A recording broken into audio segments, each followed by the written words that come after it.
SSC 25 batch শেষ মুহূর্তের সাধারণ গণিত প্রিপারেশনে একটা কমন মিস্টেক সবাই করে। চলো দেখিয়ে দিই সেই মিস্টেকটা।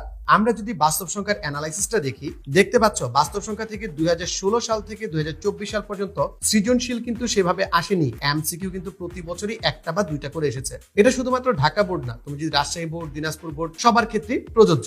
এখন বাস্তব সংখ্যা থেকে কোন টপিকসটা ইম্পর্টেন্ট চলো তো দেখি। যোগ বিয়োগ গুণ ভাগ সংক্রান্ত টপিকসটা সবচেয়ে বেশি ইম্পর্টেন্ট পরীক্ষা আসার জন্য। বাই দ্য ওয়ে, সাজেশন পেতে আমাদের ফেসবুক গ্রুপে জয়েন করো। ফেসবুক গ্রুপের লিংক কমেন্টে এবং বায়োতে দেওয়া আছে। আবার যদি তোমরা সেট ফাংশনের দিকে দেখো, প্রতি বছরই কিন্তু সেট ফাংশন থেকে সৃজনশীল এসেছে, একটা বা দুইটা বোর্ডে আসেনি। এখান থেকে আমরা কি বুঝলাম? সেট ফাংশন কিন্তু সৃজনশীল এবং এমসিকিউ দুইটার জন্যই ইম্পর্টেন্ট। আমাদের সাব টপিক গুলো কি? এখানে তোমরা সাব টপিক গুলো দেখতে পাচ্ছ, কোন টপিক গুলো থেকে বোর্ডে প্রশ্ন আসতে পারে এবং দেখো কোন বোর্ডে কতবার এসেছে, সবকিছু কিন্তু আমরা এখানে দাগিয়ে রেখেছি। এই পুরো সাজেশনটি কমপ্লিট করানো হবে